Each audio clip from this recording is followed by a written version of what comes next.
Have you ever wondered what goes on under the surface of the water?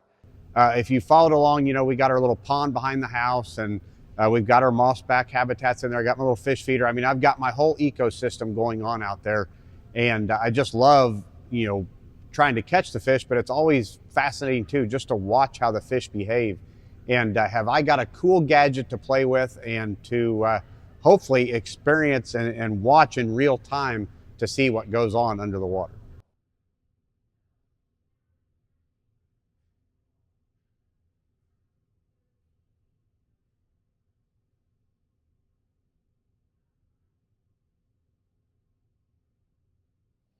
So I've got here from Aquavu, this is a prototype and they were kind enough to send it to us to play with and give some feedback with. But, you know, I love my deer cams. You know, I remember back early on in my deer hunting days where I'd take my little cameras out there and you get your 24 pictures and then you have to go get them, take them and get them developed and all that. But it's amazing how technology's changed. Now I get pictures and videos in real time sent to my phone.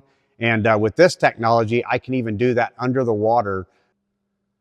So this new prototype is really exciting because it will be streaming to me in real time to my TV right up here at the house. So it'll be neat to be able to see in real time, you know, if a bass comes up there and eats a bluegill, or to see that the fish are active or not active. So it'd just be a great way to kind of be under the water in real time, but actually be sitting in the living room.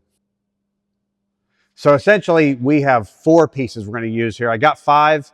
And what we've got here is, it's not the transducer, it's actually the camera. I keep saying a transducer, but this is actually the Aquavu camera that you know, you're ever, you know, familiar with using the ones for your boat and everything. But this one, it's essentially the same camera, but this is going to tie in to this little power box here that will power at the dock, and then it's going to send the signal to the box at home up to our TV.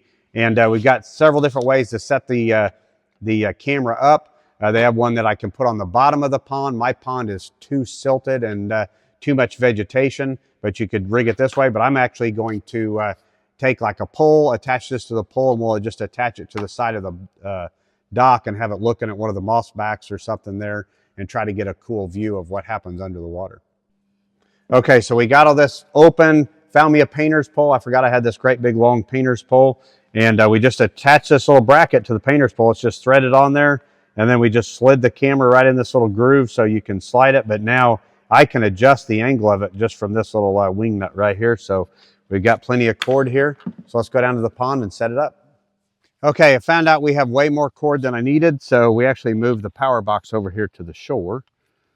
And got our power here and our little plug into the camera. So we'll plug it in.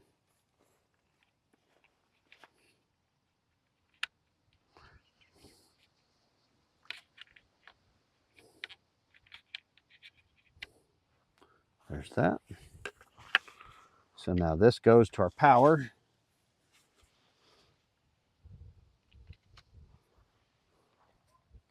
So that's plugged in. Now we're ready for our camera.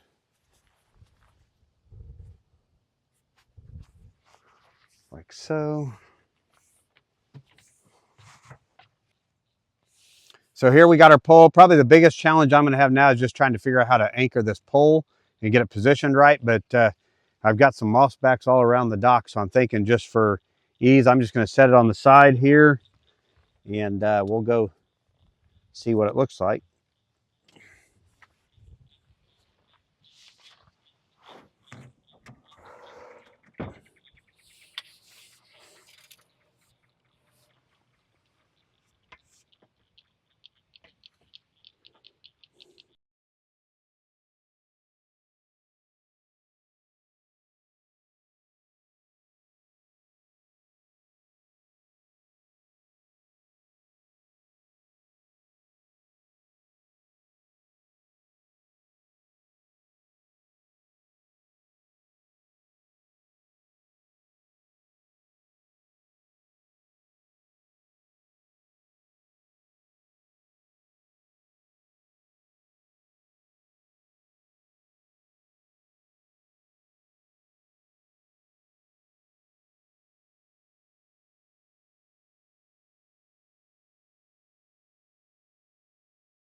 Well, I got to say that was absolutely cool to have that down at the pond and actually see in real time what's going on down at the pond. So what we had down at the pond is we had the white power box plugged into some power down there and then tied into the camera lens itself and just had it planted on or set on the dock.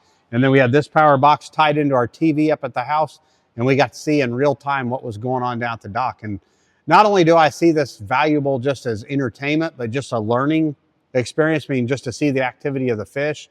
If you do have a pond or a dock, I mean, if you want to know what's swimming around or what's down around your dock, it's kind of in real time what's going on. So pretty cool. So we were under a little bit of a time crunch, headed to another tournament, and I can't wait to get back from the tournament, get this thing up and going and really get it dialed into where I want to put it. It was cool to see a lot of bluegill swimming around and just see the fish activity. But when I get back and get a chance to use it some more, I know we're going to see some exciting stuff.